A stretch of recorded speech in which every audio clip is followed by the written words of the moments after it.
Okay, it's now 11 minutes past 11 here on Airwash Sound, 96.8 FM, and I'm welcoming into the studio Tom Farthing and Emily Marshall-Sims from the Four Blokes Theatre Company. Good morning to you both. Good morning. Oh, I think you're there. Yeah, I think you're there. I'm just saying it's sometimes difficult to get all these microphones to work at the same time, but there we are. How are you this morning then? Are you all both fit and well? I'm just nervous I'm going to drop some spoilers or something about this. You're going to drop some spoilers? Not been vetted before we've come on, so anything could come out. Shouldn't be trusted. No, you won't. Don't worry. I'm quite careful about that because that's very important, isn't it? It's quite difficult. I write reviews, as you know, and I tend to try and avoid talking about what the play or the show's about because it does give it away if you're not careful, doesn't it? Yeah, it's a bit of a dilemma with this one because it's on one hand it's Arthur Miller. You'd think it would be quite well known, but it's his first sort of successful play, and it's not that well known, so we don't want to give away too many. If people come along for wanting to see, what's it about? You don't want to ruin it. Yeah. Well, I suppose we better say it's called All My Sons. Yes. That would help. It would, actually. I was looking at some very interesting information you sent me, but the one thing that wasn't on the top was the name of the play. I think that was in the that was in the email. But Yeah. I did know it, but I was just looking through this morning thinking, what's it called? And it's 1947, written by Arthur Miller, wasn't it? And it apparently, according to my source of all reference, Wikipedia, it was adapted for film in 48 and again in 87, so it has been made into a film. Yeah, I've seen the 48 one. I watched that one, though it was changed quite extensively. Yes, yeah. I think it was Burt Lancaster who was in it, actually. Was it? Yeah, I think it was. It could be terribly misquoting you there. I don't know. I've not got that far down the page. But as now, you see, you talk about giving away things. I'm giving away on the radio. You see, you can't be seen, and people think you're very, very clever. You see, but of course we have all the screens around, which so I'm giving it all away, aren't I? Ruining the illusion. Absolutely. Well, I've ruined that years ago. Don't worry about it. My listeners know all about that. But it has won a lot. It did win a lot of awards, I notice, as a play itself. We will talk about it a bit, but we were just saying it's hard sometimes. We don't want to give it away, anything that's going to spoil it, but maybe a quick synopsis would be good in a bit. But and you're from the Four Blokes Theatre Company, and it's lovely to see a man and a woman from the Four Blokes Theatre Company, which has probably confused a lot of our listeners. But where does Four Blokes come from then? Well, it's a very misleading name, really. It was four blokes who set it up. My dad was one of them. Yeah. Your dad was one of them? Yeah, my dad was one of them. Excellent. Yeah. And the principal director is Barry Taylor, who's the one who really keeps it going. And then the other blokes come in and out depending on the projects and stuff. For like founding members, weren't they? Yeah. They did Bouncers was the first. Yeah. Play, wasn't it? Yeah, I'm just looking because the characters in it are men and women here, of course, all the way through. There's about 2, 4, 6, 8, 10-ish members of the cast. For My Sons? Yes. Yes. Sorry, I'm 4, 5, 6, 7. 7. I don't know. Do we count Billy? Of course we count Billy. Count Billy, of course. Count Billy. But it's a boy, not a... A child. Yeah. He's worth counting, though. Of course he is. Of course he is. He'll not turn up now if he's listening. Bless you. How old is he then? Oh my gosh, is he 11? He must be 11 or 12. Oh well, he certainly needs mentioning. Yeah. Otherwise, he won't turn up He's at that very age. good, though. He's put us to fantastic. shame. I Who think. plays his? Well, who is it? Plays the part of the? Who is he? Oh, That's put him on the spot, Oh hasn't my it? God. I just think of Billy now. Bert, he plays he Bert. plays Bert. He plays- He's a child on the block where they all live. I was going to say because Billy's not listed on my list here, but Bert is. Oh. Really? Oh.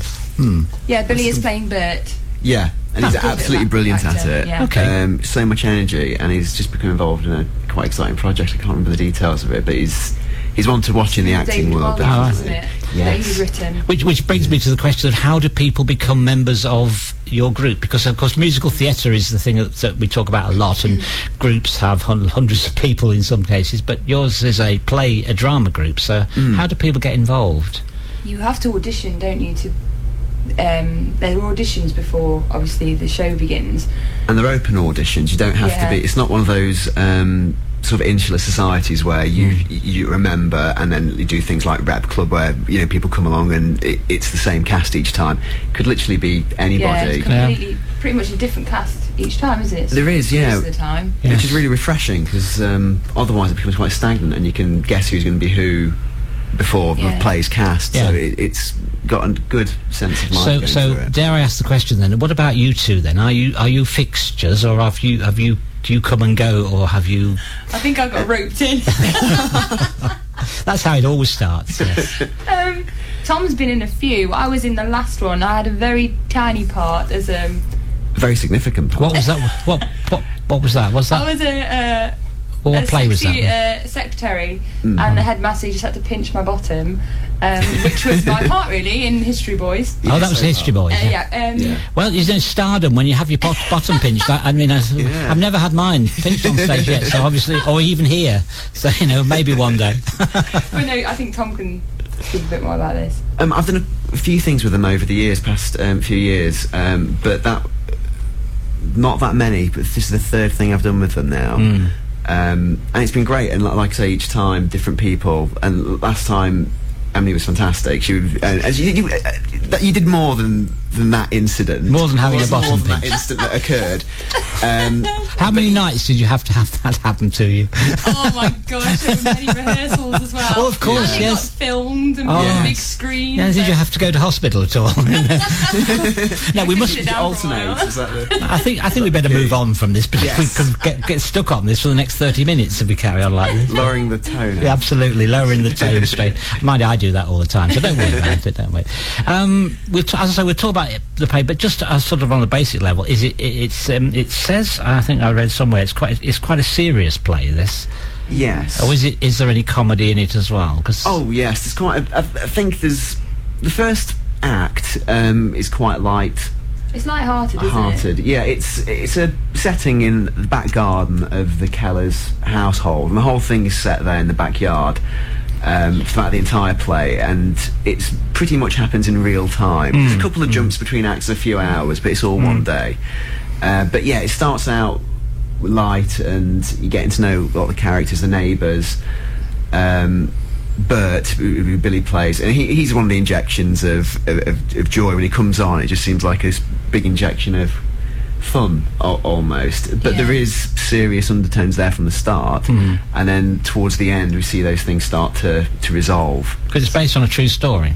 It is, yeah. It's based on a true story from Arthur Miller's Neighbours, I think. Yes, yeah. It's described as a provocative and electrifying piece of American theatre. It is. Yeah. The play itself, I mean, there's elements in it which are really fun and funny, but there's some terrifying things that come out in it. You And kind of give the audience like little jigsaw puzzle pieces all the way through, even in the light-hearted moments, and at some points in the play they start thinking, oh my gosh, I understand what's happening now, and they kind of build a picture, and by the end things are not as they seem. Yeah. really. Yes. the odd thing is, there's almost an inevitable. It's a bit like a Greek tragedy, in that there's almost like an inevitable way things go, in sense of like stuff's going to come out, and I think it has that sense throughout it. And then as stuff does develop, it's got that electrifyingness of, oh god, is it going to happen? It's going to happen. That sounds good. We'll have to talk again in. No, that sounds like we'll have to talk. I don't mean that. We don't have to. No, but we need to just move on, and we'll talk a bit more about the play in just a few minutes. Right, well, just in case you've just come in, we're talking to Tom and Emily from the Four Blokes Theatre Company, and they're talking about the Arthur Miller play, which is called All My Sons. I keep forgetting it, you see. So can you, we don't, it's the sort of play where you really don't want to know much about it before you go, because that might spoil it, but can you tell us something about what it's about? Sure. Really just reading the synopsis off the fly here, but it's a good approach to it. It's essentially set in 1947, which is when it was wrote, just after the Second World War in America. You realise that's 3 years before I was born, only just. Wow. Yeah. Sorry, carry on.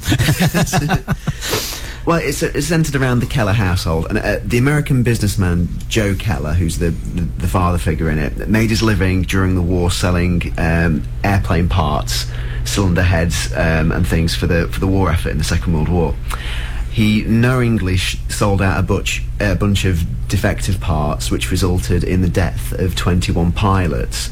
Now that crime, which was long deflected by blaming his business partner, comes to light when his son Chris, who I'm playing, unaware of his father's guilt, returns with plans to wed the imprisoned partner's daughter, which is Anne, me. who you're... This is the love interest, folks. Carry on. Which is more complicated because during the war, my brother, which is Joe's other son, Joe and Kate, the mother and dad, died in the Second World War, and previously Anne had been engaged to him, and now after his Carry on. after his death, Chris wants to marry Anne, and there's a romance thing budding, but that then of course will bring back, I mean, re-examining things that have happened in the past, which is what the premise of the whole play is. So about, that's the basis of it, and that's how it pans out. And I think perhaps it was I think you said earlier on that you know, it's one of those plays where things at the end may not be what was seemed as you go through. I don't know if that's kind of play. Yeah. Is that okay? Are you happy with that, Emily? Yeah, I was just a bit concerned that Tom was just dropping some spoilers, but he's No. quite happy. No, it's no. I was giving him the stare. No, that's No. what people were saying from the beginning of it. She's got a good stare. I can tell she's an actress. Yeah, I should mention that Kate, what makes it so interesting is that Kate, the mother, my mother in the play, emphatically believes that Larry's still alive. Right. And doesn't want to let go No. of that link with him. And of course, if anything was to happen between us, then that would be signifying the end, or at least admitting that he might be dead. You get on well, by the way. I hate him. You hate him. Yeah. No, we get on all right, don't we? Just a very good actress. That's what this is all about. Right. Okay. So that's the sort of essence of the play. And you said earlier on, I think, that it takes place it's a one scene play. Pretty much, more I or less, mean, is there's it? a Yeah, couple one of scene. time jumps, but Yeah. only like a matter of hours. It's all in the backyard, which is middle America, so we've got some fantastic American accents. I was going to say, you are playing it with the American accent. Yeah. We are, yeah. Yeah. You've got a fantastic accent. Thanks. Yeah. Yeah. Is it by impersonating Barbie, were you saying? Oh, I can't believe you said that. Tom. Impersonating Barbie. Me and my sister, when we were little, we used to play Barbies all the time with American accents. That's how I developed. Well, I think my most American little girls have, Yeah. did that, and still my do secrets actually. away. Still do actually. Yeah. My granddaughter, she's got all these. She's got one doll. It looks at me in a very funny way. Yeah. It Does does. have a habit of doing that? It though. does. It does. Yeah, it does. Anyway, right. So that's the essence of the play. We will talk again in a little while just about when it is, where it is, and indeed the big question of the morning, the big question to both of them is why you should go and see it. So they've got a few minutes to think about that. Against us, it's nearly 5 to 12, but we've been talking to Tom and Emily this morning. Let's start off then with when and where, Tom. I think that's something we need to get Right. right. To say it one more time, it's All My Sons. It's on at the Guildhall in Derby. Performances are nightly at 7:15, and it's the 17th to the 21st of November. And we've got a matinee performance on Saturday the 21st at 2 p.m. That's two shows, eh? Two Yeah, shows. it's an exciting day. Yeah, and that Guildhall, I like the Guildhall Theatre. It's got a nice ambience. Yeah, it's Fantastic nice. venue. It is. I know it's got a bit of the wings aren't terribly large, but that won't worry you really, because as you say, it's more or less a one-scene Yeah. play, Yeah. isn't it? So It makes some imaginative stagecraft. The Guildhall. You've got to really think about what you're doing. Yeah. not tripping over each other. There's nowhere to hide. Yeah. No. Just to remind us who the director is of It's Barry Taylor. is he one of the four blokes? Well, he was he organised it all. I Yeah? Yeah. assume Yeah. from the very very beginning. He's directed everything, hasn't he? Yeah. Does he boss you about? No, he's quite relaxed, really. He has a fantastic sense of vision for his pieces, really. Yeah, yeah. From the music to the ambience to the acting and everything. Yeah, and he keeps us in check, though, doesn't he? Yeah. And the big question then is, why should people come and see your play, do you think? We've worked our bums off, haven't we? We've worked so hard. That's a technical term, is it? Yeah, I try not to swear. The cast is brilliant. We work really hard. The show is amazing. It's a wonderful piece of drama. It's got a bit of everything in it, and it's very much, if you want to look into it deeper as well, it's very much relevant today as well. It's about people's individual sense of morality and what's what's right and wrong, and it throws all those big questions up like any good drama does. And it's just fantastic. There's so much going on in it. That's interesting you should say, because 1947 it was written, but it's still relevant today. That's a mark of a good drama, isn't it? Really? Well, it's about loyalty and people's relationships with each other, and where does the family relationship end, and your sort of relationship to being human and looking after people as a whole begin, and all sorts of things like that. Yeah, excellent.